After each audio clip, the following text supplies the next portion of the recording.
सबसे पहले मैं MIT SOG को बहुत बहुत बधाई देती हूँ कि उन्होंने national legislative council Bharat capacity enhancement programme for the legislators का आयोजन किया है। और इस मौके पर यहाँ हमारे साथ में जिनका मार्गदर्शन हुआ, हमारी नेता, पूर्ण भारतवर्ष की नेता सुमित्रा जी महाजन ताई, महाना जी, राहुल जी कराड़, CP जोशी सर, पठानिया जी, हमारे विधान परिषद के सभापति रामजी शिंदे और झारखंड के अध्यक्ष जी, सभी प्रोग्राम के ऑर्गेनाइजर्स और मेरे सामने उपस्थित विधान सभा और विधान परिषद के सभी विधायक और लोक प्रतिनिधि। मैंने जो विषय लिया है वो है, और मुझे जो बताया गया है कि best tools in legislators to be successful. तो सबसे पहले तो मैं ये स्पष्ट करना चाहूँगी कि हर स्टेट का लेजिस्लेचर जो है उनके कानून एक सरीके हो सकते हैं, लेकिन हर स्टेट की स्थिति थोड़ी समान भी है और थोड़ी अलग भी है। इसीलिए एक स्टेट में जो सक्सेसफुल होगा वो दूसरे स्टेट में सक्सेसफुल होगा ही, ऐसी बात नहीं है। फिर भी एक तो स्पष्ट है बात कि हमारे जो अलग अलग आयुध है उसमें करीबन 16-17 तरीके के अलग अलग आयुध है जिसको हम यूज़ करते हैं, इस्तेमाल करते हैं। क्योंकि समय की पाबंदी है, मैं थोड़ा फास्ट बोलूँगी और आखिर में थोड़ा अंग्रेज़ी भी बोलूँगी कि जो लोग बिल्कुल हिंदी नहीं समझते हैं तो उसका थोड़ा रिपीटेशन मैं अंग्रेज़ी में भी करूँगी। एक तो है हमारे स्टार क्वेश्चन और अतारांकित क्वेश्चन और अल्प सूचना सवाल। और ये जो एक पहला घंटा रहता है उसमें हम चाहते हैं कि ज़्यादा से ज़्यादा लोगों को इंसाफ मिले, और उससे कई बार हमें बहुत अच्छा इंसाफ भी मिलता है। लेकिन बहुत बड़ा सवाल होता है कि कौन सा हमारा क्वेश्चन स्वीकृत होगा कि नहीं होगा, उसके बारे में बहुत मन में चिंता रहती है। मैं अभी 22 साल विधान परिषद की सदस्य रही हूँ, तो पहले 5-6 साल के बाद में नहीं, पहले 2 साल के बाद में मेरे ध्यान में आ गया कि जिसके बारे में लोगों के मन में बहुत ही अस्वस्थता है, बहुत ही उनके मन में अपेक्षा है, वो अगर सवाल होता है तो उसको स्वीकृत किया जाता है।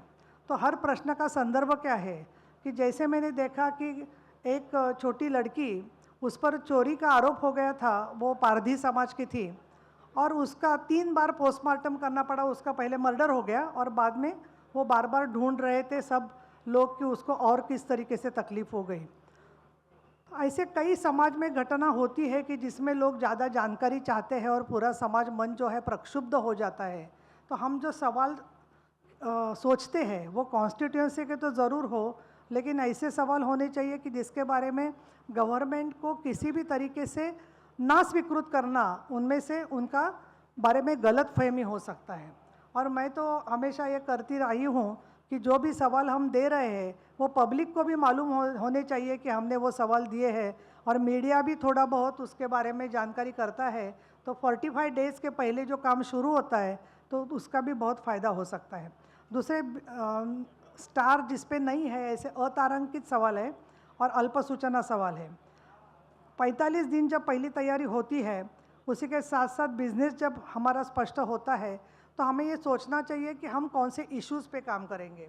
वो इश्यूज़ जिस पे हमने पूरी ज़िंदगी में बहुत समय दिया है, वैसे इश्यूज़ पे अगर हम आवाज़ उठाते हैं तो थोड़ा सा, क्योंकि हम क्या काम कर रहे हैं वो सभापति जी और अध्यक्ष जो को मालूम रहता है, मंत्री महोदय को भी मालूम रहता है, तो उसके बारे में जल्द से जल्द उसकी तरफ ध्यान दिया जाता है। बहुत बड़े समाजवादी लीडर थे गपर प्रधान, उन्होंने आत्मचरित्र में लिखा है, वो भी 20 साल MLC रहे हैं। तो उन्होंने ये लिखा है कि मुझे ऐसा लगता था कि दूसरे लोगों को बहुत अहम महत्व मिलता है और मुझे नहीं मिलता है। मेरे धीरे धीरे समझ में आ गया कि जिन के पीछे लोग रहते हैं, जिस सवाल के साथ हज़ारों लोगों की ज़िंदगी जुड़ी रहती है, ऐसे सवालों के तरफ गवर्नमेंट को उसका जवाब देना ही पड़ता है। और इसीलिए उस पर अगर हम काम करते हैं तो जो कॉन्टेक्स्ट है कि जैसे कि 10,000 लोग आज़ाद मैदान में बैठे हैं और आंगनवाड़ी सेविकाएँ मांग कर रही है कि हमें हमारे वेतन में उसमें वृद्धि होनी चाहिए, और अगर हम उसके बारे में स्थगन प्रस्ताव के पहले बात उठाते हैं तो सभापति हो, अध्यक्ष हो, सब लोगों को आपको 1 मिनट देना ही पड़ता है, क्योंकि उनको ये मालूम रहता है कि 10,000 लोग सभापति और अध्यक्ष की तरफ देख रहे हैं।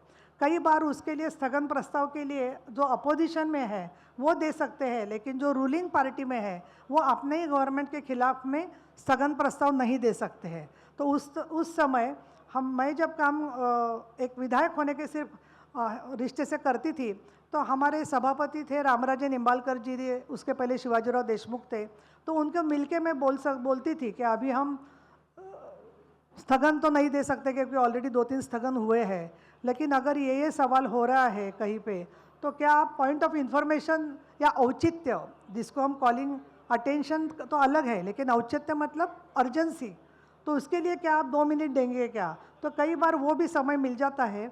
और पहले 4-5 घंटे में जो काम होता है तो मीडिया उसकी हमेशा ज़्यादा दखल लेता है, ऐसा भी मैंने देखा है।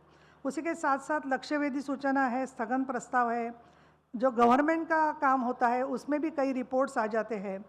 उसी के साथ साथ अभी मैं उपसभापति हूँ, तो एक है विनंती अर्ज, मतलब पिटीशन कमेटी, तो उसको भी बहुत अधिकार है कि लोग अगर वहाँ पे डैम बंधा गया है और लोगों को पुनर्वसन का पैसा नहीं मिला है, या किसी जगह पे रास्ते का काम आधा अधूरा छोड़ दिया है, तो उसके बारे में आप पिटीशन आपके इसमें देते होंगे। और हमारे इसमें एक कानून था कि सिर्फ सेशन में वो पिटीशन का हम लोग रिपोर्ट लेते थे, लेकिन गत 2 वर्षों में हमारे विधान परिषद ने वो कानून जो है वो बदल दिया कि सेशन चालू भी नहीं है तो भी उसके दरमियान कोई भी पिटीशन दे सकता है। और कई बार कोई मिल के बारे में होता है, स्कूल के बारे में होता है, पानी की टंकी के बारे में होता है। एक तो डैम था रत्नागिरी डिस्ट्रिक्ट में, वहाँ पे थोड़ा काम उसका हो गया था और उसको 8 करोड़ रुपया चाहिए था। तो उपसभापति होने के हैसियत से मैंने देखा कि हमारा गवर्नमेंट 99% हमारे निर्देश को फॉलो करता है। और जब मैंने पिटीशन कमेटी की मीटिंग ली और उसमें हमने देखा कि 8 करोड़ रुपए के लिए इनका काम रुक चुका है, तो मैंने जब उनको एविडेंस के लिए बुलाया तो मैं बहुत खुश हुई इस बात के लिए कि उसी मीटिंग में वो सचिव जो है वो सीएम साहब से 8 करोड़ का सैंक्शन लेकर ही पहुंच गए और उन्होंने उसी के समय वो काम भी शुरू कर दिया। तो इसीलिए हम किस तरीके से फॉलोअप करते हैं उस बात का, उस पर भी अवलंबन है। कभी कभी ऐसे भी सीक्रेट है कि मंत्री महोदय चाहते हैं कि कोई ये सवाल पूछे, क्योंकि उनको जवाब देने की इच्छा रहती है। तो इसके लिए आप अपोजिशन में हो या रूलिंग पार्टी में हो, कौन से मुद्दे पर सरकार को क्या कहना ज़रूरी है वो भी हमको समझ लेना बहुत ज़रूरी रहता है। और मुझे एक छोटी सी बात याद आती है कि ये जो अर्जेंसी का मुद्दा है उसी के साथ साथ विशेष उल्लेख है, आधा तास की चर्चा होती है। And also there are non governmental work which means अशासकीय कामकाज जो है, ये जो रेजोल्यूशन होते हैं इसमें भी कई बार गवर्नमेंट के सामने वो रेजोल्यूशन को एक्सेप्ट नहीं होता है, लेकिन government has to take cognizance of that and many times government come outs with different types of acts and laws as per the bill or as per the resolution given by the member. Along with that there is a committee system in our house where हम लोग ये देखते हैं कि उसमें committees का काम जो है उसमें भी हम जब जाते हैं विजिट के लिए तब बहुत कुछ उसमें जानकारी होती है, जैसे कि आदिवासियों की आश्रमशाला है और ये सब आयुध हम जब उपयोग करते हैं तब सबसे और 2 बातें हैं हमारे महाराष्ट्र में, तो कि सीढ़ियाँ है पैदल जाने की, उसमें बहुत राजनीति होती है, उसमें सुबह स्लोगन चलती है, मोर्चा होता है, कई बार कई लोग गले में अलग अलग तरीके के हार पहन के आते हैं जैसे कपास का, और कहते हैं हमारे विधायक कि उसको दाम मिलना चाहिए। कई तीर्थ यात्रा में अपघात हो गया तो वो सब भाविकों का ड्रेस पहन के आते हैं और ये भी बहुत राजनीति होती है। और कोई बार वो सदन में आते हैं तो वैसे ही ड्रेस पहन के आते हैं, फिर हमको बोलना पड़ता है कि आप सदन में ऐसे वैसे ड्रेस करके नहीं आ सकते, वो आप शर्ट निकाल के आइए, आप दूसरा शर्ट पहन के लीजिए। लेकिन फिर भी एक मुझे विधायक याद है, उसके शर्ट पर ही लिखा था किसानों को वो दाम मिलना ही चाहिए, तो फिर उसको दूसरे एमएलए को बोलना पड़ा कि इसको लेके जाओ और दूसरा शर्ट डाल के यहाँ लेके आओ करके। तो ऐसे भी मुद्दे होते हैं। लेकिन एक बात स्पष्ट है राहुल जी कि जिस बात के लिए बहस होता है 2-2 3-3 घंटा, कई बार मीडिया उसको कुछ नहीं देता है, अटेंशन बिल्कुल छापता नहीं है। लेकिन हमारे यहाँ पे एक हमारे विधायक है, मतलब मैं उनको बहुत आदर करती हूँ, लेकिन उनको एक बात पे जब प्याज को दाम नहीं मिला तो उनको बहुत गुस्सा आया और वो हमारे पोर्च में जाके उन्होंने शीर्षासन किया। तो टाइम्स ऑफ इंडिया ने फ्रंट पेज पे उसका फ़ोटो छाप दिया कि देखिए विधायक जो है। तो हमको तो ये लगता है कि ऐसी बातों से ये होता है कि विधायकों को प्रोत्साहन मिलता है हंगामा करने के लिए। तो इस बात के लिए हमको ये भी सोचना है कि क्या सिर्फ प्रसिद्धि के लिए हम काम कर रहे हैं कि और कुछ हमारे मन में है। और इसीलिए मीडिया का उपयोग तो हो सकता है, लेकिन मीडिया के साथ सोशल मीडिया में जो सही हुआ है वही अगर पहुंचता है तो सही हुआ है पहुंचता है। तो सोशल मीडिया में मुझे हमारे कुछ एमएलएज याद है कि जो बात करते हैं उसकी फिल्म निकाली जाती है, तो वो फिल्म अपने कॉन्स्टिट्यूंसी में बहुत बड़ी स्क्रीन लगा के दिखाते हैं, आप भी दिखाते होंगे। और पूरे गांव के लोग जैसे कोई फिल्म में किसी हीरो को देख रहे हैं वैसे अपने एमएलए एमएलसीज को स्क्रीन पर देख के वो किस तरीके से बात करते हैं ये भी लोग देखते हैं। और वो देखने से महिला भी बोलती है देखो अपना एमएलए एमएलसी कैसे हीरो के जैसा बात कर रहा है। तो लोगों तक अपना काम पहुंचाने के अलग अलग तरीके हैं। और मैं जब उपसभापति बनी तब मुझे लग रहा था कि मैं जब फर्स्ट टाइम चेयर पे बैठी तो मुझे एक सीक्रेट मालूम हो गया। हमारे प्रिसाइडिंग ऑफिसर को सभी को मालूम है कि आप छोटे से भी आवाज़ में बोलेंगे सभागृह में तो पूरा आवाज़ वो पीठासीन अधिकारी को सुनाई देता है। तो कई बार बोलते हैं अरे अभी अपने को तो टाइम मिलने वाला नहीं है, मैडम तो आज गुस्से में दिख रहे हैं। तो मेरे को सुनने को आता है तो मैं उस बेंच के तरफ देख के उनको बोलती हूँ कि मैं गुस्सा नहीं हूँ, आप बोल सकते हो, आपको बोलना है वो। तो इसीलिए ये जो प्रिसाइडिंग ऑफिसर जो है उनकी नज़र हर कोने पर रहती है। और जो पिछले बेंच वाले लोग हैं वो ज़्यादा अस्वस्थ रहते हैं क्योंकि उनको बोलने को नहीं मिलता है। तो उनको भी किस तरीके से हम समाविष्ट कर सकते हैं, how we are able to include them, that depends on the success of all MLAs and MLCs.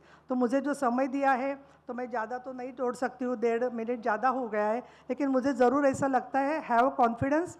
आँख में सामने वाले जो है अपने सभापति और पीठासीन अधिकारी उसके तरफ बीच में जब समय मांग रहे हो तो थोड़े मुस्कुरा के और प्यार से बोलो 1 मिनट प्लीज़, 1 मिनट प्लीज़, ज़रूर समय मिल जाता है। और जब बोलते हो तो मीडिया को इन्फॉर्म कीजिए कि आप ये टॉपिक लेने वाले हो, तो थोड़े बहुत मीडिया वाले आके बैठेंगे, सुनेंगे। जैसे फडणवीस साहब जब बात करते हैं तो पूरा मीडिया का रूम पूरा भरा हुआ रहता है, सब लाइव जाता है। तो इसीलिए अगर मीडिया को पता है हम कौन से मुद्दे पे आवाज़ उठाने वाले हैं तो मीडिया को भी चाहिए कि अच्छे काम सामने आए। तो इसमें आपको ज़रूर फ़ायदा हो सकता है। और कभी आप मुंबई में आएंगे तो ज़रूर मिलिए, तो और भी कुछ सीक्रेट्स मैं आपको ज़रूर बताऊंगी। Thank you so much.